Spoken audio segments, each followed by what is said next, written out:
حیات انسان ہے، قرآن ہمارا رہبر ہے۔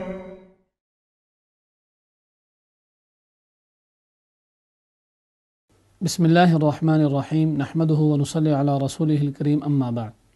السلام علیکم ورحمۃ اللہ وبرکاتہ۔ محترم ناظرین، پروگرام درس قرآن کے ساتھ آج ہم بات کریں گے 9ویں پارے کے اہم مضامین، مقامات اور احکامات پر۔ 9ویں پارے کی ابتدا اللہ رب العزت فرماتے ہیں، بسم اللہ الرحمن الرحیم، قال الملأ الذين استكبروا من قومه لنخرجنك يا شعيب والذين آمنوا معك من قريتنا أو لتعودن في ملتنا قال أولو كنا كارهين۔ آپ کی قوم کے متکبر سرداروں نے کہا کہ اے شعیب، ہم آپ کو اور جو آپ کے ہمراہ ایمان والے ہیں۔ 8ویں پارے کے آخری رکوع میں بات چل رہی تھی جلیل القدر پیغمبر حضرت شعیب علیہ السلام کی۔ بات یہ ہو رہی تھی کہ انہوں نے اپنی قوم کو دعوت دی، اور جیسے کہ دیگر انبیاء علیہ السلام کی دعوت تھی، حضرت شعیب علیہ السلام کی دعوت کا بھی مفہوم اور خلاصہ یہی تھا، یا قوم اعبدوا اللہ ما لکم من الہ غیرہ، اے میری قوم اللہ کی عبادت کرو، اللہ کے علاوہ کوئی بھی تمہارا معبود برحق نہیں ہے۔ شعیب علیہ السلام کی قوم میں خامی یہ تھی، برائی یہ تھی، اور اس گناہ کے مرتکب تھے کہ وہ ناپ تول میں کمی زیادتی کرتے تھے۔ تاجر تھے، لیکن جب چیز بیچتے تو بیچتے وقت اس کا تول کم کر دیتے، اور خریدتے وقت کوشش ہوتی کہ زیادہ لے لیں۔ شعیب علیہ السلام نے اس برائی سے روکا اور حکم دیا کہ ایسا نہ کرو، پورا پورا تولو، پورا پورا ماپو، اور لوگوں کے ساتھ نہ انصافی نہ کرو۔ ظاہری بات ہے، ہر درم قوم کو یہ بات نہ پسند آئی۔ یہاں اس بات کا تذکرہ ہے شعیب علیہ السلام کی اس دعوت پر، جو انہوں نے ان کو ناپ تول کی کمی سے روکا، تو آگے سے کیا کہنے لگے، لَنُخْرِجَنَّكَ يَا شُعَيْبُ وَالَّذِينَ آمَنُوا مَعَكَ مِنْ قَرْيَتِنَا، کہ اے شعیب، آپ کے ہمراہ جو لوگ ایمان لائے ہیں ان کو بھی اور آپ کو بھی ہم اس بستی سے نکال دیں گے۔ تم ہمیں سمجھاتے ہو، ہمیں بتاتے ہو، تو اب بجائے ماننے کے ہردرمی اور ضد پر اتر آئے۔ وَقَالَ الَّذِينَ كَفَرُوا مِنْ قَوْمِهِ لَئِنِ اتَّبَعْتُمْ شُعَيْبًا إِنَّكُمْ إِذًا لَخَاسِرُونَ، اور پھر شعیب علیہ السلام کی قوم کے سردار لوگ کیا کہنے لگے کہ اگر ہم یہ زیادتی نہ کریں، یہ انصافی نہ کریں، تو پھر تو ہمیں نقصان ہو جائے گا۔ یعنی گویا کہ ناپ تول میں کمی کر کے وہ اپنے دنیاوی فائدے کو دیکھ رہے تھے، اور یہ انسان کی بڑی گھٹیا سوچ ہے کہ میں کسی کے ساتھ دھوکہ کر کے نفع کما لوں گا۔ یہی طریقہ شعیب علیہ السلام کی قوم نے اختیار کیا۔ اللہ رب العزت فرماتے ہیں کہ ماننے والے ہمیشہ بچ جاتے ہیں، اور نہ ماننے والے، ہردرمی کرنے والے، ضد کرنے والے ہمیشہ نقصان میں رہتے ہیں، خسارے میں رہتے ہیں۔ فَأَخَذَتْهُمُ الرَّجْفَةُ فَأَصْبَحُوا فِي دَارِهِمْ جَاثِمِينَ، پس اللہ کے عذاب نے زلزلے کی شکل میں ان کو پکڑ لیا تو وہ اپنے گھروں میں اوندے منہ پڑے ہوئے تھے۔ سب کے سب ہلاک ہو گئے، اس لیے کہ برائی کا نتیجہ یہی نکلتا ہے۔ اللہ رب العزت ایک قاعدہ اور ضابطہ بتا رہے ہیں، فرمایا وَمَا أَرْسَلْنَا فی قریۃ من نبی الا اخذنا اہلها بالبأساء والضراء لعلهم يضرعون، اور ہم نے کسی بستی میں کوئی نبی نہیں بھیجا کہ وہاں کے رہنے والوں کو ہم نے سختی اور تکلیف میں نہ پکڑا ہو تاکہ وہ گڑ گڑائیں۔ یعنی اللہ رب العزت جب بھی کسی قوم میں نبی کو بھیجتے ہیں تو ان کو دو طریقے سے آزماتے ہیں۔ پہلے ان پر کچھ تنگی لاتے ہیں، تکالیف لاتے ہیں، مصائب آتے ہیں، تاکہ وہ اللہ تعالیٰ کی طرف رجوع کریں۔ اس کی اگلی آیت میں اللہ رب العزت فرماتے ہیں کہ اگر وہ اس ہتھیار سے باز نہ آئیں کہ جو ان پر فقر و فاقہ آیا، تو اللہ رب العزت دوسرے رخ سے ان کو سمجھانے کی کوشش کرتے ہیں۔ اللہ رب العزت ان پر تونگری لے آتے ہیں، مالداری لے آتے ہیں، خوشحالی لے آتے ہیں، لیکن ماننے والے مانتے ہیں، نہ ماننے والے پھر بھی نہیں مانتے۔ اس کے بعد ایک عام فہم سی بات بتائی کہ لوگ کہتے ہیں کہ ہم خوشحال رہیں، لوگ کہتے ہیں کہ ہم سہولت سے رہیں، ہمیں کوئی تنگی اور پریشانی نہ ہو۔ اللہ رب العزت فرماتے ہیں وَلَوْ أَنَّ أَهْلَ الْقُرَىٰ آمَنُوا وَاتَّقَوْا لَفَتَحْنَا عَلَيْهِمْ بَرَكَاتٍ مِّنَ السَّمَاءِ وَالْأَرْضِ وَلَكِنْ كَذَّبُوا فَأَخَذْنَاهُمْ بِمَا كَانُوا يَكْسِبُونَ، کہ اگر ان بستیوں کے رہنے والے ایمان لے آتے اور تقوی والی زندگی اختیار کرتے، پرہیزگاری والی زندگی اختیار کرتے، تو ہم ان پر آسمان اور زمین کی برکتیں کھول دیتے، زمین اور آسمان کی برکتیں ان لوگوں کو نصیب ہوتی، لیکن یہ لوگ لیل و نہار کی گردش کو ہی سب کچھ سمجھتے ہیں اور اللہ سے ڈرنے کو یہ کسی کھاتے میں ڈالتے ہی نہیں ہیں، بلکہ تقوی اور طہارت یہ اس کو علیحدہ رکھا ہوا ہے اور عام زندگی کو علیحدہ رکھا ہوا ہے۔ اللہ رب العزت یہاں یہ سمجھا رہے ہیں کہ ہر انسان کو ذہن میں یہ بات رکھنی چاہیے کہ اصل اللہ کی ذات ہے، قوت اور طاقت کی مرکز وہی ہے، لوگوں کے رزق کو بڑھانا، لوگوں کے رزق کو کم کرنا یہ اللہ کے ہاتھ میں ہے، یہ اللہ کے اختیار میں ہے۔ چونکہ دینے والی ذات اللہ کی ہے، حقیقی مالک اللہ ہے، تو جو لوگ اس کے قریب جاتے ہیں ان کو وہ خوشحالی والی زندگی دیتا ہے۔ لَفَتَحْنَا عَلَيْهِمْ بَرَكَاتٍ مِّنَ السَّمَاءِ وَالْأَرْضِ، تو زمین اور آسمان کی برکتیں اور زمین اور آسمان کے خزانے ہم ان کے لیے کھول دیں۔ اللہ تعالیٰ فرماتے ہیں وَلَكِنْ كَذَّبُوا فَأَخَذْنَاهُمْ بِمَا كَانُوا يَكْسِبُونَ، جو جھٹلانے والے ہوتے ہیں ان کا ایک ہی نتیجہ ہوتا ہے، جھٹلانے والوں کا انجام برا ہوتا ہے اور وہ ناکام ہوتے ہیں۔ اس کے بعد موسیٰ علیہ الصلوۃ والسلام اور موسیٰ علیہ الصلوۃ والسلام کے مقابلے میں آنے والا باطل کا استعارہ فرعون کا تذکرہ ہے۔ اللہ رب العزت فرماتے ہیں ثم بعثنا من بعدهم موسى بآياتنا إلى فرعون وملئه فظلموا بها فانظر كيف كان عاقبة المفسدين، پھر ہم نے موسیٰ علیہ الصلوۃ والسلام کو فرعون کی طرف بھیجا۔ اللہ رب العزت فرماتے ہیں اس واقعے کو پڑھو اور دیکھو کہ مفسد لوگوں کا، حق سے دور رہنے والے لوگوں کا کیا انجام بد ہوا۔ فرمایا وقال موسیٰ یا فرعون انی رسول من رب العالمین، موسیٰ علیہ الصلوۃ والسلام نے جا کر فرعون کو دعوت دی اور فرعون کو بتایا کہ اے فرعون میں اللہ کا بھیجا ہوا، کس اللہ کا؟ جو جہانوں کو پالنے والا ہے، اس اللہ کی طرف سے بھیجا ہوا اس کا رسول، نبی اور پیغمبر ہوں۔ تو فرعون نے آگے سے کیا کہا؟ ہٹ درمی کی، اور کیا کہنے لگا؟ ان کنت جئت بآیۃ فأت بها ان کنت من الصادقین، اگر آپ کوئی معجزہ لے کر آئیں اور اس کو ابھی پیش کریں تو پھر میں مانوں گا کہ آپ سچے ہیں۔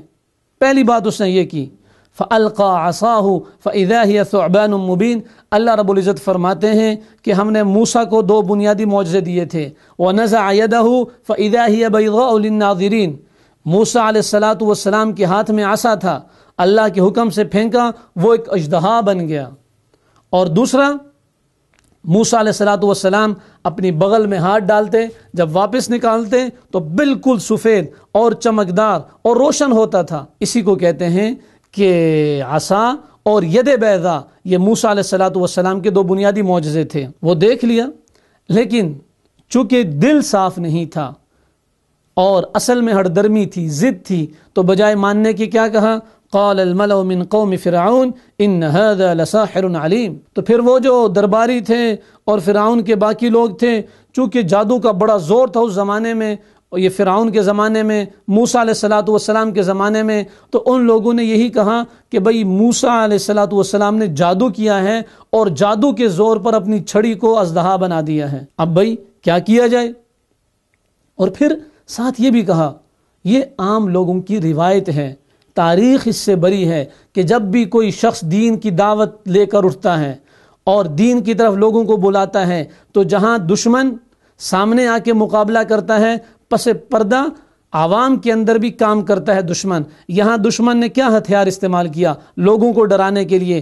یرید ان یخرجکم من ارضکم، یہ موسیٰ کوشش کر رہا ہے کہ تمہیں تمہاری زمینوں سے نکال دے اور تمہارے گھروں کو ویران کر دے، اور یہ فساد پھیلانا چاہتا ہے۔ اب لوگوں نے مشورہ دیا، درباریوں نے فرعون کو کہ بھئی یہ بڑا جادوگر ہے، ہمارے دربار میں بھی بڑے بڑے جادوگر ہیں، ہمارے ملک اور سلطنت میں بھی بڑے بڑے جادوگر ہیں، آپ ان لوگوں کو بلائیں، موسیٰ کا مقابلہ کرتے ہیں۔ وجاء السحرۃ فرعون، اور جب جادوگر فرعون کے پاس آگے، قالوا ان لنا لاجرا ان كنا نحن الغالبین، کہ کیا ہمیں کوئی معاوضہ بھی ملے گا اگر ہم موسیٰ پر غالب آ گئے؟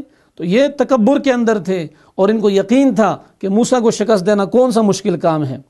اس نے کہا بالکل، نہ صرف عوض دوں گا وَإِنَّكُمْ لَمِنَ الْمُقَرَّبِينَ، بلکہ تم میرے قریبی اور معتمد لوگوں میں سے ہو جاؤ گے۔ موسیٰ علیہ الصلوۃ والسلام بھی بڑے پر اعتماد تھے اور اپنے رب کی مدد پر ان کو 100% یقین تھا، اللہ کے برگزیدہ نبی ہیں، کلیم اللہ ہیں، اللہ سے گفتگو کرنے والے۔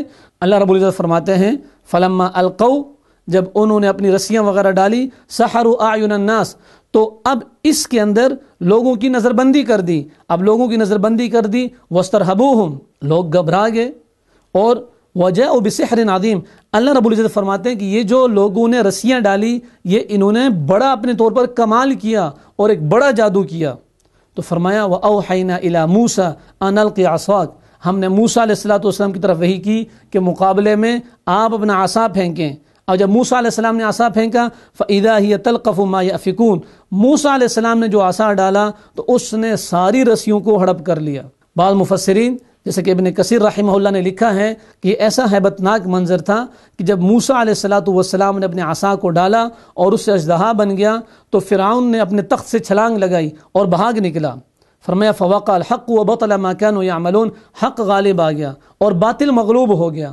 اس لیے کہ موسیٰ علیہ السلام اللہ کی وحی، اللہ کی مدد اور اللہ کی نصرت سے کام کر رہے تھے، جبکہ دوسری طرف سراسر دھوکہ تھا. پتہ چلا کہ اللہ کی مدد ساتھ ہو تو جادو ٹونے سے کچھ بھی نہیں ہوتا. اصل قوت اور طاقت کا مرکز اللہ کی ذات ہے. اللہ جو کچھ چاہتے ہیں وہ ہوتا ہے، اور جو اللہ کی چاہت نہ ہو وہ ہرگز نہیں ہو سکتا. تو ظاہری بات ہے اللہ کی طاقت سے بڑھ کر کسی کی طاقت نہیں. تو اللہ کی مدد جس کے ساتھ شامل تھی یعنی موسیٰ علیہ السلام وہ غالب آئے. اور نہ صرف غالب آئے، چونکہ جادوگر سمجھتے تھے کہ جادو کے زور پر اگر یہ کام ہوتا تو ہم غالب آتے. بعض مفسرین نے لکھا ہے کہ ان کی تعداد 60,000 کے قریب تھی، لیکن موسیٰ علیہ السلام غالب آئے. جب غالب آئے جادوگروں کو حقیقت سمجھ آ گئی. وَأُلْقِيَ السَّحَرَةُ سَاجِدِينَ، اور سارے کے سارے سجدے میں گر گئے. اور کیا کہا؟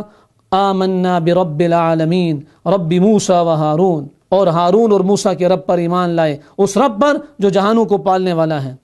اب فرعون کو غصہ آ گیا کہ میں نے تمہیں بلایا تھا کہ موسیٰ کو شکست دینی ہے، تو تم الٹا میرے ہی مخالف ہو گئے ہو، اور میرے دربار کے سامنے لوگوں کی موجودگی میں اور جس رب کو موسیٰ مانتا تھا اس کے مقابلے کے لیے تمہیں بلایا تھا، تم نے آ کے اسی رب کو سجدہ کر دیا، اور جو میں رب ہوں تمہارا پھر میرا کیا ہوگا؟ پریشانی ہوگی کہ اب لوگ بجائے اس کے کہ متاثر ہوں لوگ متنفر ہو رہے ہیں، اور جو مقابلے کے لیے آئے تھے وہی سجدے میں گر گئے. تو قال فرعون آمنتم به قبل ان آذن لكم، فرعون کو غصہ آ گیا، کہا کہ میں نے اجازت نہیں دی اور تم ایمان لے آئے ہو موسیٰ پر. اور پھر بجائے ماننے کے پھر وہی جملہ بولا کہ یہ تو بہت بڑا مکر ہے، یہ تو بہت بڑا دھوکہ ہے، اور ساتھ دھمکی دی لَأُقَطِّعَنَّ أَيْدِيَكُمْ وَأَرْجُلَكُمْ مِنْ خِلَافٍ ثُمَّ لَأُصَلِّبَنَّكُمْ أَجْمَعِينَ، میں نہ صرف تمہارے ہاتھ اور پاؤں کاٹ دوں گا بلکہ تمہیں الٹا لٹکا دوں گا. اس جرم میں، یہ جو جرم تم نے کیا ہے اس کی پاداش میں تمہارے ہاتھ پاؤں کاٹ کر تمہیں الٹا لٹکا دوں گا. لیکن چونکہ حقیقت جب منکشف ہو جائے اور ایمان دل میں جڑ پکڑ جائے تو پھر دنیا کی کوئی طاقت اس ایمان کے مقابلے میں اس ایمان کا نہ مقابلہ کر سکتی ہے، بلکہ دنیا کی ہر طاقت اس کے مقابلے میں ہیچ نظر آتی ہے. فرعون کی اس دھمکی کا انہوں نے یہ جواب دیا کہ اِنَّا إِلَىٰ رَبِّنَا مُنْقَلِبٌ، تو ہمیں مار دے گا، قتل کر دے گا تو ہماری دنیا کی مصیبتوں سے جان چھوٹ جائے گی، ہم اس رب کی طرف چلے جائیں گے جس کے ہاں نعمتیں ہی نعمتیں ہیں اور جنت ہی جنت ہے. وقال الملأ من قوم فرعون أتذر موسى وقومه ليفسدوا في الأرض ويذرك وآلهتك، کہ درباریوں نے کہا کہ جادوگر بھی ہاتھ سے نکل گئے تو اب یہ جادوگر ہیں اور موسیٰ کی قوم ہے اور یہ باقی لوگ ہیں جو موسیٰ کو مانتے ہیں، تو کیا ان کو اسی طرح چھوڑ دیا جائے گا کہ زمین میں فساد پھیلائیں؟ عجیب بات کہ جو لوگ حق کی دعوت دے رہے ہیں، جو لوگ انصاف کی دعوت دے رہے ہیں، جو حقیقت پر مبنی بات کر رہے ہیں، جو رب ذوالجلال کی تعریف کر رہے ہیں اور اس کی توحید کے ترانے پڑھ رہے ہیں، ان کو کیا کہا جا رہا ہے کہ یہ زمین میں فتنہ اور فساد پھیلائیں گے. گویا کہ جب بھی کوئی حق کی آواز لے کر اٹھا تو باطل کے ایوانوں میں سے ہمیشہ یہ آواز آئی کہ یہ فسادی لوگ ہیں، یہ فتنے کی جڑ ہیں، یہ ملک کو خراب کر رہے ہیں. تو ایسا نہیں ہے. ایسے ہی اور اسی طرح کی آواز فرعون کے درباریوں نے بھی بلند کی کہ موسیٰ اور موسیٰ کی قوم اور یہ جو جادوگر موسیٰ کے پیچھے چل پڑے یہ تو فتنہ و فساد پھیلائیں گے. گویا کہ حق کا ترانہ ان کے نزدیک فتنہ و فساد تھا. قال موسیٰ لقومہ، موسیٰ علیہ السلام نے بھی اپنی قوم کو سمجھایا استعینوا باللہ واصبروا، گھبرانے کی ضرورت نہیں ہے، اللہ سے مدد طلب کرو اور صبر کرو. ان الارض للہ، یہ ساری کی ساری زمین اللہ کی ہے. یورثها من یشاء من عبادی، اللہ جسے چاہتا ہے اپنے بندوں میں سے اس کا وارث بناتا ہے. والعاقبۃ للمتقین، اور سب سے بڑی بات یہ ہے کہ انجام اس کے لیے بہتر ہے جو متقی ہے. حقیقی انجام اور حقیقی بدلہ اور کامیاب زندگی متقی لوگوں کے لیے ہے۔ اللہ رب العزت فرماتے ہیں وَلَقَدْ أَخَذْنَا آلَ فِرْعَوْنَ بِالسِّنِينَ وَنَقْصٍ مِّنَ الثَّمَرَاتِ لَعَلَّهُمْ يَذَّكَّرُونَ۔ اللہ رب العزت فرماتے ہیں کہ فرعون کی قوم کو راہ راست پر لانے کے لیے ہم نے ان پر قحط کا عذاب بھیجا۔ وَلَقَدْ أَخَذْنَا آلَ فِرْعَوْنَ بِالسِّنِينَ وَنَقْصٍ مِّنَ الثَّمَرَاتِ لَعَلَّهُم يَذَّكَّرُونَ۔ اور یہ جو ہم عذاب بھیجتے ہیں بعض لوگوں پر اور آزمائش لاتے ہیں، اس کا مقصد یہ ہوتا ہے کہ وہ لوگ سنبھل جائیں۔ تو ایسے ہی فرعون کی قوم پر بھی عذاب بھیجا۔ ان لوگوں کا عجیب مزاج تھا۔ فَإِذَا جَاءَتْهُمُ الْحَسَنَةُ قَالُوا لَنَا هَذِهِ، جب بھی کوئی نعمت ملتی، خوشی اور فرحت کا موقع ہوتا تو کہتے یہ تو ہے ہی ہمارے لیے۔ وَإِن تُصِبْهُمْ سَيِّئَةٌ يَطَّيَّرُوا بِمُوسَىٰ وَمَن مَّعَهُ، اور جب کوئی ان کو تکلیف پہنچتی، اذیت پہنچتی تو بدفعلی کرتے کہ بھئی یہ دیکھو یہ موسیٰ اور موسیٰ کی قوم کی وجہ سے ہمیں یہ تکلیف پہنچی ہے۔ اللہ رب العزت بتا رہے ہیں کہ ان کی ہٹ درمی جاری رہی۔ اللہ رب العزت ان کو وقتاً فوقتاً سمجھانے کے لیے عذاب بھیجتے رہے۔ ان عذابوں میں سے فَأَرْسَلْنَا عَلَيْهِمُ الطُّوفَانَ، ہم نے ان کے اوپر ان کی نافرمانی کی وجہ سے طوفان کا عذاب بھیجا، والجراد، اور ٹڈی کا عذاب بھیجا۔ اب یہ ہوا ان کی جتنے فصلیں تھیں وہ ساری کی ساری تباہ کر دی گئیں۔ والقمل، اور جوؤں کا عذاب بھیجا، ہر چیز کے اندر جوں پڑ جاتی۔ والضفادع، اور مینڈکوں کا عذاب بھیجا، پانی کے اندر مینڈک، کھانے کے اندر مینڈک۔ بعض مفسرین نے لکھا ہے کہ اگر کوئی فرعون کی قوم میں سے بندہ منہ کھولتا تو مینڈک چھلانگ لگا کے اس کے منہ میں گھس جاتا۔ یہ ان کو راہ راست پر لانے کے لیے تاکہ سمجھ جائیں۔ والدم، اور خون کا عذاب، اس کی بھی مفسرین نے عجیب تفسیر لکھی ہے کہ وہ جو چیز بھی کھانے پینے کی ہاتھ میں لیتے وہ خون بن جاتا۔ یہ قبطی نے ہاتھ میں لیا تو خون بن گیا۔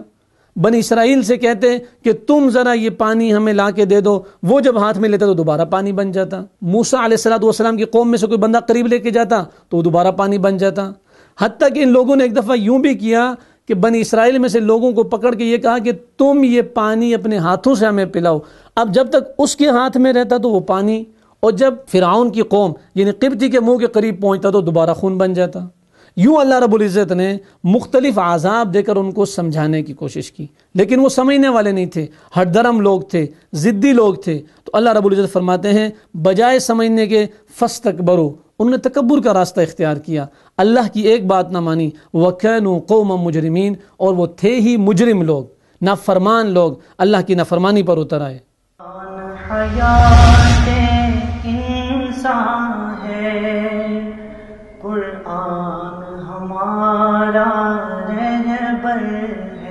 جب کوئی تنگی مصیبت آتی، وَلَمَّا وَقَعَ عَلَيْهِمُ الرِّجْزُ قَالُوا يَا مُوسَىٰ ادْعُ لَنَا رَبَّكَ بِمَا عَهِدَ عِندَكَ، اے موسیٰ اپنے رب سے ہمارے لیے دعا کرو۔ لَئِن كَشَفْتَ عَنَّا الرِّجْزَ لَنُؤْمِنَنَّ لَكَ وَلَنُرْسِلَنَّ مَعَكَ بَنِي إِسْرَائِيل، اگر آپ دعا کریں گے اور یہ تنگی مصیبت ہم سے ہٹ جائے گی، ہم تیرے اوپر ایمان لے آئیں گے۔ اللہ رب العزت فرماتے ہیں کہ اتنے ہٹ درم لوگ فَلَمَّا كَشَفْنَا عَنْهُمُ الرِّجْزَ إِلَىٰ أَجَلٍ هُمْ بَالِغُوهُ إِذَا هُمْ يَنكُثُونَ، جو ہی ہم عذاب ہٹاتے تھوڑا وقت گزرتا پھر عاد شکنی کر دیتے، پھر وعدے کو توڑ دیتے اور پھر نافرمانی پر آ جاتے۔ اللہ رب العزت فرماتے ہیں کہ جب وہ ہٹ درمی اور ضد میں انتہا کو چلے گئے فانتقمنا منہم، پھر ہم نے ان سے بدلہ لیا، اور وہ آخری بدلہ کیا تھا؟ فاغرقناہم فی الیم، ہم نے ان کو دریا میں غرق کر دیا۔ بانہم کذبوا بآیاتنا، وہ ہماری نشانیوں کو جھٹلاتے تھے، وکانوا عنہا غافلین، اور وہ اس سے غافل تھے۔ فرمایا وجاوزنا ببنی اسرائیل البحر فاتوا علی قوم یعکفون علی اصنام لهم قالوا یا موسى اجعل لنا الہا کما لهم آلہہ قال انکم قوم تجہلون۔ اس کے بعد بنی اسرائیل کا تذکرہ ہے۔ قبطی فرعون کی قوم تو ہلاک ہو چکی، وہ تو ختم ہو گئی، صفحہ ہستی سے مٹ گئے۔ فرمایا وجاوزنا ببنی اسرائیل البحر، اور ہم نے بنی اسرائیل کو دریا سے پار اتار دیا۔ فاتوا علی قوم یعکفون علی اصنام لهم، اپنی آنکھوں سے بنی اسرائیل نے دیکھا کہ فرعون اپنے لشکر سمیت غرق ہو گیا، اور اللہ نے ایک بڑے دشمن سے ان کو نجات دی جو ان کو غلاموں کی طرح رکھتے تھے اور طرح طرح کے عذاب دیتے تھے۔ اب چاہیے یہ تھا کہ بنی اسرائیل سوائے اللہ کی عبادت کے کوئی اور بات نہ کرتے، لیکن بنی اسرائیل بھی تسلسل کے ساتھ غلطیاں کرتے چلے آ رہے تھے، اور ان کی ضد بھی اور ان کی ہٹ درمی بھی اور ان کی نافرمانیاں بھی زمانے بھر میں مشہور ہیں۔ اب دیکھا کہ کچھ لوگ بتوں کے اوپر جھکے ہوئے ہیں۔ بعض روایات کے اندر آتا ہے کہ گائے کی طرح کا کوئی بت بنایا ہوا تھا پتھروں سے، اس پر جھکے ہوئے، تو دیکھتے ساتھ ہی کہنے لگے یا موسیٰ اجعل لنا الہ کما لہم آلہہ، جیسے ان کا ایک معبود ہے جس کی عبادت کرتے ہیں، ہمارے لیے بھی کوئی معبود ہو جائے، ہم اس کی عبادت کریں۔ تو موسیٰ علیہ السلام نے کہا انکم قوم تجہلون، تم لوگ بڑی جہالت میں پڑے ہوئے ہو، یعنی بجائے رب کی عبادت کرنے کے کیا جدھر کوئی بچھڑا دیکھا، جدھر کوئی مورتی دیکھی، اور جدھر کوئی کاغذ دیکھا، جدھر کوئی کپڑا دیکھ لیا، وہیں سامنے جھک گئے۔ یہ تو مسلمان کا شیوا نہیں ہے، یہ اہل ایمان کا شیوا نہیں ہے۔ تو موسیٰ علیہ السلام نے سختی سے رد کیا۔ اللہ رب العزت فرماتے ہیں وَوَاعَدْنَا مُوسَىٰ 30 لَيْلَةً وَأَتْمَمْنَاهَا بِعَشْرٍ فَتَمَّ مِيقَاتُ رَبِّهِ 40 لَيْلَةً۔ فرعون اور اس کے لشکر کے غرق ہونے کے بعد ضرورت پیش آئی کہ بنی اسرائیل کی ہدایت اور رہنمائی کے لیے انہیں کوئی کتاب دی جائے۔ اللہ رب العزت نے موسیٰ علیہ السلام کو کوہ طور پر بلایا۔ موسیٰ علیہ السلام کوہ طور پر تشریف لے گئے، 30 دن طے ہوئے، 10 دن کا اضافہ کر کے 40 دن وہیں قیام کیا۔ اور پھر موسیٰ علیہ السلام جب وہاں چلے گئے تو وقال موسیٰ لأخیہ ہارون اخلفنی فی قومی واصلح ولا تتبع سبیل المفسدین۔ موسیٰ علیہ السلام نے اپنے بھائی حضرت ہارون علیہ السلام کو اپنا خلیفہ بنایا کہ بھئی لوگوں کی نگرانی کرتے رہنا اور فساد پھیلانے والے اور گناہگار اور گمراہ لوگوں کی پیروی نہیں کرنا، خیال رکھنا۔ اللہ رب العزت نے موسیٰ علیہ السلام کو کوہ طور پر بلا لیا۔ موسیٰ علیہ السلام کوہ طور پر تشریف لے گئے۔ یہاں وہ واقعہ بھی مذکور ہے، موسیٰ علیہ السلام نے رب ذوالجلال سے درخواست کی کہ اے اللہ تعالیٰ میں آپ کا دیدار کرنا چاہتا ہوں۔ اللہ رب العزت نے فرمایا کہ موسیٰ تم نہیں دیکھ سکو گے، البتہ اس پہاڑ کو دیکھو۔ اللہ رب العزت نے اس پہاڑ پر اپنی تجلی فرمائی۔ فلما تجلی ربہ للجبل جعلہ دکا، جب اللہ رب العزت نے اس پہاڑ پر تجلی فرمائی تو تجلی سے اس کے پر خچے اڑ گئے۔ وخر موسیٰ صعقا، اور موسیٰ علیہ السلام بے ہوش ہو کر گر پڑے۔ اس کے بعد اللہ رب العزت فرماتے ہیں وَكَتَبْنَا لَهُ فِي الْأَلْوَاحِ مِنْ كُلِّ شَيْءٍ مَوْعِظَةً وَتَفْصِيلًا لِكُلِّ شَيْءٍ، اور ہم نے چند تختیوں پر ہر قسم کی نصیحت اور ہر چیز کی تفصیل ان کو لکھ کر دے دی بنی اسرائیل کی رہنمائی کے لیے۔ چونکہ وہ چاہتے تھے کہ ہماری رہنمائی ہو، اللہ رب العزت نے کچھ چیزیں، کچھ نصیحتیں لکھ کر بنی اسرائیل کے لیے موسیٰ علیہ السلام کو دے دی۔ حضرت موسیٰ علیہ السلام کوہ طور پر ہیں اور پیچھے سامری نامی ایک شخص نے کیا کیا، قرآن کریم میں ہے وَاتَّخَذَ قَوْمُ مُوسَىٰ مِن بَعْدِهِ مِنْ حُلِيِّهِمْ عِجْلًا جَسَدًا لَهُ خُوَارٌ، اس نے زیورات وغیرہ کو جمع کر کے اس میں ایک مخصوص قسم کی مٹی ڈالی جس سے وہ بچھڑے کی آواز نکالنے لگا، اور اس نے لوگوں سے کہا کہ یہی تمہارا معبود ہے۔ موسیٰ علیہ السلام ویسے ہی کوہ طور پر چلے گئے۔ اب بجائے کہ وہ موسیٰ علیہ السلام کے انتظار کرتے یا حضرت ہارون علیہ السلام کی بات مانتے، اتخذوہ وکانوا ظالمین، انہوں نے اسی کو ہی معبود قرار دے دیا۔ اللہ رب العزت فرماتے ہیں وہ بڑی ہی ناانصافی کرنے والے تھے، اور انہوں نے گویا کہ حقیقی رب کو چھوڑ کر اس کو مان لیا۔ اب جب موسیٰ علیہ السلام تشریف لائے وَلَمَّا رَجَعَ مُوسَىٰ إِلَىٰ قَوْمِهِ غَضْبَانَ أَسِفًا قَالَ بِئْسَ مَا خَلَفْتُمُونِي مِن بَعْدِي، کہ بڑا ہی تم نے برا کیا۔ موسیٰ علیہ السلام نے فرمایا اعجلتم امر ربکم، کیا تم نے اپنے رب کے حکم سے جلد بازی کی، اور کس نے تمہیں کہا ہے کہ اس کو معبود بناؤ؟ دوسری طرف حضرت ہارون علیہ السلام کو کہا کہ آپ نے ان کو سمجھایا کیوں نہیں، اور غصہ کیا ان کو۔ تو ہارون علیہ السلام نے جواب دیا ان القوم استضعفونی وکادوا یقتلوننی، ان لوگوں نے مجھ کو کمزور سمجھا اور میں تو ان کو سمجھاتا رہا لیکن قریب تھا کہ یہ مجھے قتل کر دیتے، تو میں نے ان کو روکا، لیکن جب انہوں نے مجھے قتل کرنا چاہا تو میں پیچھے ہٹ گیا، میری اس میں غلطی کوئی نہیں ہے۔ موسیٰ علیہ السلام نے فرمایا قال رب اغفر لی ولی وادخلنا فی رحمتک، اے میرے رب میری اور میرے بھائی کی مغفرت فرما اور ہمیں اپنی رحمت کے اندر داخل فرما، وانت ارحم الراحمین، اور تو بہت زیادہ رحم کرنے والا ہے۔ اس گناہ کی توبہ کے لیے، کون سا گناہ کہ موسیٰ علیہ السلام کوہ طور پر ہیں اور انہوں نے پیچھے بچڑے کو اپنا معبود بنا لیا اور سامری کے کہنے پر اس کی عبادت کر رہے ہیں۔ اس کے بعد کیا ہوا؟ وَاخْتَارَ مُوسَىٰ قَوْمَهُ 70 رَجُلًا لِمِيقَاتِنَا، موسیٰ علیہ السلام نے اپنے قوم میں سے 70 آدمی منتخب کیے۔ کیوں منتخب کیے؟ اس کی مفسرین نے 2 وجوہات لکھی ہیں۔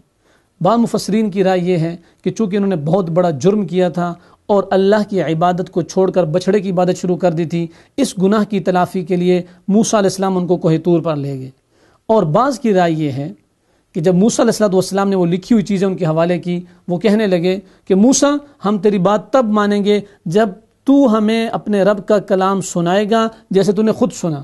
موسیٰ علیہ السلام لے گئے تو چونکہ ان کی ہردرمیاں زیادہ تھی، فلما اخذتهم الرجفہ، اب ایک زلزلہ آیا اور سارے کے سارے مر گئے۔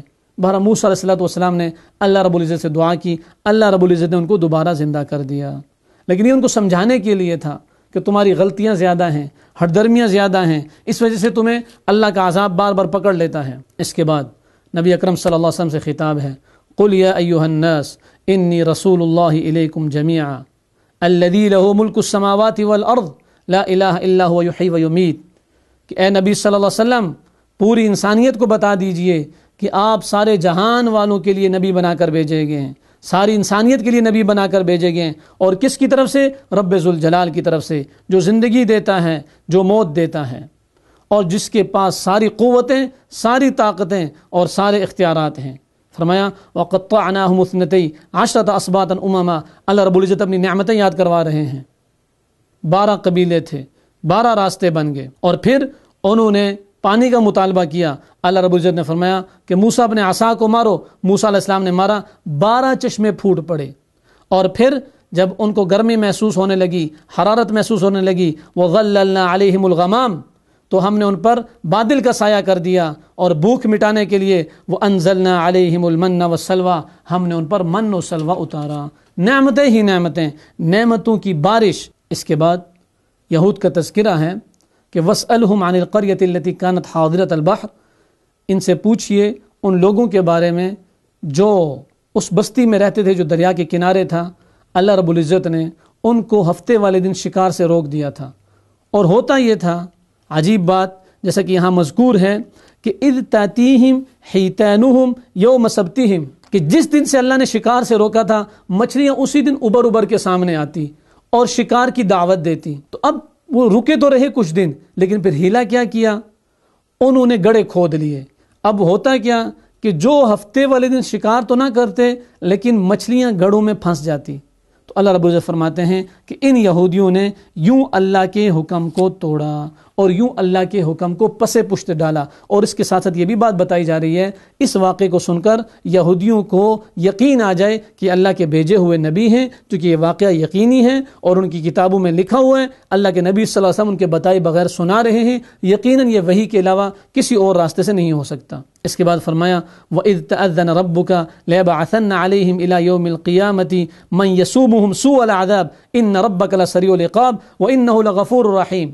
چونکہ یہودی اس کائنات کی بدترین قوموں میں سے قوم ہیں، اللہ رب العزت فرماتے ہیں وَإِذْ تَأَذَّنَ رَبُّكَ، اور وہ وقت یاد کرنا چاہیے کہ آپ کے رب نے یہ بات بتلا دی کہ وہ ان یہود پر قیامت تک ایسے شخص کو ضرور مسلط کرتا رہے گا جو ان کو سزائے شدید کی تکلیف پہنچاتا رہے گا۔ مَن يَسُومُهُمْ سُوءَ الْعَذَابِ، یہ اللہ کا وعدہ ہے کہ قیامت تک یہودی ذلیل ہوتے رہیں گے اور اللہ سخت ترین عذاب میں ان کو مبتلا رکھیں گے۔ ان ربک لسریع العقاب، تیرا رب بہت جلدی سخت سزا دینے والا ہے۔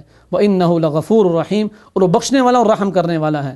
تاہم اعتراض ہوتا ہے کہ آج کے دور میں یہودی اسرائیل کے اندر بڑے امن سے رہ رہے ہیں، تو اس کا جواب سورہ آل عمران میں کہ یہ بھی اللہ نے فرما دیا کہ ان پر ذلت تو مسلط رہے گی، ہاں کسی اور کا سہارا لے کے یہ زندہ رہیں۔ اس کے بعد عہد الستو کا بیان ہے وَإِذْ أَخَذَ رَبُّكَ مِن بَنِي آدَمَ مِن ظُهُورِهِمْ ذُرِّيَّتَهُمْ وَأَشْهَدَهُمْ عَلَىٰ أَنفُسِهِمْ، اللہ رب العزت نے جب آدم علیہ السلام کی اولاد سے عہد لیا تھا، اس عہد کی وضاحت حدیث شریف کے اندر آتی ہے کہ آدم علیہ السلام کی تخلیق کے بعد ان کی پشت سے ہونے والی تمام اولاد سے لیا گیا، جیسے کہ حدیث میں آتا ہے کہ عرفہ والے دن نعمان جگہ میں اللہ تعالیٰ نے اصلاب آدم سے عہد میثاق لیا، پس آدم کی پشت سے ان کی ہونے والی تمام اولاد کو نکالا اور اس کو اپنے سامنے پھیلا دیا۔ آدم علیہ السلام کی پشت سے ہونے والی ساری اولاد کو نکالا اور اللہ رب العزت نے اپنے سامنے آدم کی ساری اولاد یعنی ساری انسانیت کو پھیلا دیا اور ان سے پوچھا الستُ بربکم، کیا میں تمہارا رب نہیں ہوں؟ قالوا بلا، سب نے کہا کیوں نہیں، ہم سب آپ کے رب ہونے کی گواہی دیتے ہیں۔ تو گویا کہ ساری انسانیت وہاں وعدہ کر کے آئی ہے، اگرچہ اب کچھ اس وعدے کی پاسداری کرتے ہیں اور کچھ وعدے کی پاسداری نہیں کرتے۔ اللہ رب العزت فرماتے ہیں من یہد اللہ فہو المہتدی ومن یضلل فاولئک هم الخاسرون۔ انسان کوشش میں لگا رہتا ہے کہ یہ بندہ بھی ٹھیک ہو جائے، یہ بھی ٹھیک ہو جائے، یہی راہ راست پر آ جائے۔ اللہ رب العزت فرماتے ہیں کچھ لوگ ازلی بدبخت ہوتے ہیں، ان کو کبھی بھی ہدایت نہیں ملتی، چونکہ اللہ نے ان کے مقدر میں ہدایت لکھی نہیں ہوتی۔ وَمَن يُضْلِلْ فَأُولَٰئِكَ هُمُ الْخَاسِرُونَ، اور جس کو اللہ گمراہ کر دے وہ سراسر نقصان میں ہے، سراسر خسارے میں ہے۔ وَلَقَدْ ذَرَأْنَا لِجَهَنَّمَ كَثِيرًا مِّنَ الْجِنِّ وَالْإِنسِ، اور ہم نے ایسے بہت سے جن اور انسان دوزخ کے لیے پیدا کیے ہیں۔ لَهُمْ قُلُوبٌ لَّا يَفْقَهُونَ بِهَا، ان کے دل ہیں لیکن وہ دل کچھ سمجھتے نہیں ہیں۔ وَلَهُمْ أَعْيُنٌ لَّا يُبْصِرُونَ بِهَا، ان کی آنکھیں ہیں دیکھتی نہیں ہیں۔ وَلَهُمْ آذَانٌ لَّا يَسْمَعُونَ بِهَا، کان ہیں سنتے نہیں ہیں۔ گویا کہ آنکھیں ظاہری دنیا کی چیزوں کو دیکھیں لیکن اللہ کی مخلوق کو دیکھ کر اللہ تک نہ پہنچ سکیں، کان برائیوں کو تو سنیں لیکن اللہ کی بات کو نہ سن سکیں، اور دل باقی چیزوں کو تو سمجھے لیکن اللہ کی ذات کو نہ سمجھے۔ فرمایا یہ آنکھیں اللہ کے ہاں آنکھیں نہیں، یہ دل اللہ کے ہاں دل نہیں، اور یہ زبانیں اللہ کے ہاں زبانیں نہیں، اور یہ کان اللہ کے ہاں کان نہیں۔ جو اللہ کو نہ سمجھ سکے، جو اللہ کو نہ پا سکے، ان کی کوئی حقیقت نہیں ہے۔ وَلِلَّهِ الْأَسْمَاءُ الْحُسْنَى فَادْعُوهُ بِهَا، اللہ کے پیارے پیارے نام ہیں، فرمایا اللہ کو ان پیارے نام سے یاد کرو۔ وَذَرُوا الَّذِينَ يُلْحِدُونَ فِي أَسْمَائِهِ، اور ان لوگوں کو چھوڑ دو جو اس کے ناموں میں جھگڑا کرتے ہیں۔ سَيُجْزَوْنَ مَا كَانُوا يَعْمَلُونَ، ان لوگوں کو ان کے کیے کی سزا ضرور ملے گی۔ وَالَّذِينَ كَذَّبُوا بِآيَاتِنَا سَنَسْتَدْرِجُهُم مِّنْ حَيْثُ لَا يَعْلَمُونَ، اور جو لوگ ہماری آیات کو جھٹلاتے ہیں ہم ان کو بتدریج گرفت میں لیے جا رہے ہیں، اس طور پر کہ ان کو خبر بھی نہیں۔ اللہ رب العزت نے سمجھا دیا کہ جھٹلانے والے بچ نہیں سکیں گے۔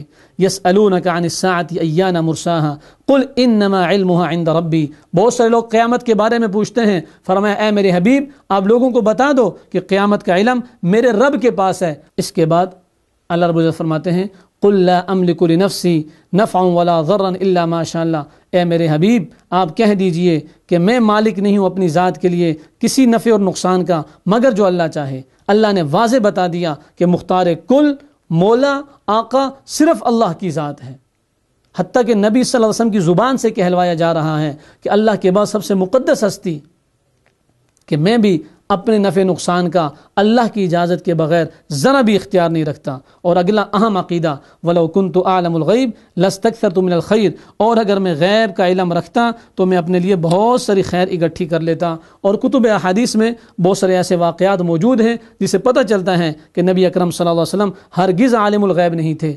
آپ کی پیاری بیوی حضرت عائشہ صدیقہ رضی اللہ عنہ پر تہمت لگی، آپ لوگوں سے پوچھ رہے ہیں اور وحی کا انتظار کر رہے ہیں، آپ عالم الغیب ہوتے تو فوراً فیصلہ کر دیتے۔ اور ایک یہودی عورت نے آپ کے کھانے میں زہر ملا دیا، آپ عالم الغیب ہوتے تو ضرور اس کھانے سے بچ جاتے، لیکن ایسا نہ ہوا۔ اگر آپ عالم الغیب ہوتے تو احد کے میدان میں آپ کے دان مبارک شہید نہ ہوتے۔ تو اس بات کی دلیل ہے کہ عالم الغیب صرف اللہ کی ذات ہے، اللہ کے علاوہ کوئی عالم الغیب نہیں ہے۔ فرمایا هو الذی خلقکم من نفس واحدۃ وجعل منها زوجها لیسکن الیہا، وہی ذات ہے جس نے تم سب کو آدم علیہ الصلوۃ والسلام سے پیدا کیا۔ جیسے پہلے بات ہوئی، جیسے وحدت رب ہے ایسے وحدت اب ہے، کسی کو کسی پر کوئی فضیلت نہیں، سب آدم کی اولاد ہیں۔ ان ولی اللہ الذی نزل الکتاب وهو یتولی الصالحین، یقیناً میرا مددگار اللہ تعالی ہے جس نے یہ کتاب نازل فرمائی۔ والذین تدعون من دونه لا يستطيعون نصركم ولا انفسهم ينصرون، اور تم جن لوگوں کو اللہ کو چھوڑ کر عبادت کرتے ہو اور ان کو پکارتے ہو تو وہ تمہاری کچھ مدد نہیں کر سکتے اور نہ ہی وہ اپنی مدد کر سکتے ہیں۔ ہاں خذ العفو وامر بالعرف واعرض عن الجاہلین، انداز زندگی بتا دیا، معاف کیجئے، نیکی کا حکم کرتے رہیے، واعرض عن الجاہلین، اور جاہلوں سے کنارہ کشی اختیار کریں۔ ہر کوئی مانے یہ ہو نہیں سکتا، بعض ہٹ درم ہیں، ضدی ہیں، جاہل ہیں، بے جا اعتراض کریں گے، آپ ان سے اعراض کریں۔ ان الذین اتقوا اذا مسهم طائف من الشیطان تذکروا فاذا هم مبصرون، یقیناً جو لوگ خدا ترس ہیں جب ان کو کوئی خطرہ شیطان کی طرف سے آ جاتا ہے تو وہ یاد میں لگ جاتے ہیں، سو یکا یک ان کی آنکھیں کھل جاتی ہیں۔ فرمایا جب قرآن کریم کی تلاوت کی جائے تو غور سے سنو اور خاموش رہو تاکہ تم پر رحم کیا جائے۔ اس کے بعد سورہ انفال ہے اور یہ مدنی صورت ہے، اس کی 75 آیات اور 10 رکوع ہیں۔ انفال غنیمت کو کہتے ہیں، چونکہ یہاں مال غنیمت کا تذکرہ ہے۔ بسم اللہ الرحمن الرحیم، یسألونک عن الانفال قل الانفال للہ والرسول فاتقوا اللہ واصلحوا ذات بینکم واطیعوا اللہ ورسولہ ان کنتم مؤمنین۔ فرمایا کہ یہ لوگ آپ سے غنیمت کا حکم دریافت کرتے ہیں، آپ فرما دیجئے کہ یہ غنیمتیں اللہ کی ہیں اور رسول کی ہیں۔ فاتقوا اللہ، سو تم اللہ سے ڈرو، واصلحوا ذات بینکم، اور اپنے باہمی تعلقات کی اصلاح کرو۔ اس کے بعد اہل ایمان کی صفات بیان کی گئی، انما المؤمنون الذین اذا ذکر اللہ وجلت قلوبہم، کہ ایمان والے وہ ہوتے ہیں کہ جب اللہ کا تذکرہ کیا جائے تو ان کے دل ڈر جاتے ہیں، وَإِذَا تُلِيَتْ عَلَيْهِمْ آيَاتُهُ، اور جب ان پر قرآن کریم کی یعنی اللہ کی آیات کی تلاوت کی جاتی ہے، زادتہم ایمانا، ان کا ایمان بڑھ جاتا ہے، وَعَلَىٰ رَبِّهِمْ يَتَوَكَّلُونَ، اور وہ اپنے رب پر بھروسہ کرتے ہیں۔ فرمایا الذین یقیمون الصلاۃ، جو نماز قائم کرتے ہیں، ومما رزقناہم ينفقون، اور جو مال ہم نے دیا ہے اس سے اللہ کے راستے میں خرچ کرتے ہیں۔ نماز پڑھنے والے، اللہ کے راستے میں خرچ کرنے والے، اللہ کی آیات کو سن کر ڈر جانے والے، اور قرآن سننے کے بعد جن کا ایمان بڑھ جاتا ہے، فرمایا اولئک هم المؤمنون حقا، یہ لوگ سچے ایمان والے ہیں، لہم درجات عند ربہم، ان کے بہت بڑے درجے ہیں ان کے رب کے پاس، ومغفرۃ، اور بخشش ہے، ورزق کریم، اور عزت والی روزی ہے۔ فرمایا کما اخرجک ربک من بیتک بالحق، غزوہ بدر کی طرف اشارہ ہے، کفر والاسلام کا عظیم مارکہ، مسلمان 313، 17 شعبان ہے، اور ادھر سے 1000 کافر۔ اللہ رب العزت فرما رہے ہیں وَإِذْ يَعِدُكُمُ اللَّهُ إِحْدَى الطَّائِفَتَيْنِ أَنَّهَا لَكُمْ، کہ اللہ رب العزت نے فرمایا تھا اور وعدہ کیا تھا کہ دو چیزوں میں سے ایک چیز ضرور ملے گی، یا تو شام سے آنے والا قافلہ تمہارے ہاتھ لگے گا، یا غزوہ بدر میں فتح کے بعد مال غنیمت تمہارے ہاتھ میں لگے گا۔ یقیناً شام والا قافلہ تو نکل گیا، تاہم غزوہ بدر کی فتح کے بعد مسلمانوں کے ہاتھ خوب مال غنیمت آیا۔ پھر فرمایا اذ یغشیکم النعاس امنۃ منہ وینزل علیکم من السماء ماء ليطهرکم به ویذهب عنکم رجز الشیطان ولیربط علی قلوبکم ویثبت به الاقدام۔ غزوہ احد کی طرح غزوہ بدر میں بھی مسلمان جب تھک گئے تو اللہ رب العزت نے اونگ طاری کر دی، جس سے تر و تازہ ہو گئے، اور پھر چونکہ مسلمان ریتلی جگہ پر کھڑے تھے اور ریت بظاہر جنگی لحاظ سے کوئی اتنا اچھا مقام نہیں تھی، اللہ رب العزت نے بارش کو اتارا جس سے مسلمان ڈٹ کر لڑے۔ دوسری طرف کافر کھڑے تھے، وہ مٹی میں کھڑے تھے، ویسے جنگی اعتبار سے اچھی جگہ تھی، لیکن جب بارش ہوئی تو وہ کیچڑ بن گیا جس سے ان کے پاؤں پھسلنا شروع ہو گئے، اور پھر اللہ رب العزت فرماتے ہیں اس پانی سے مسلمانوں نے اپنی پاکی بھی حاصل کی۔ یا ایھا الذین آمنوا اذا لقیتم الذین کفروا زحفا فلا تولوهم الادبار، کہ جب بھی کافروں سے مقابلہ ہو تو بزدلی نہ دکھاؤ بلکہ ڈٹ کے لڑو۔ فلم تقتلوهم ولکن اللہ قتلهم، اور یہ حقیقت بتائی کہ جو تمہیں غزوہ بدر کے اندر فتح ملی یہ کوئی تمہارا کارنامہ نہیں تھا بلکہ اللہ رب العزت کی مدد تھی۔ وما رمیت اذ رمیت ولکن اللہ رما، بلکہ جو تیر تم برسا رہے تھے یہ تم نہیں برسا رہے تھے، اس کا جو اثر تھا وہ اللہ رب العزت نے اس میں ڈالا تھا۔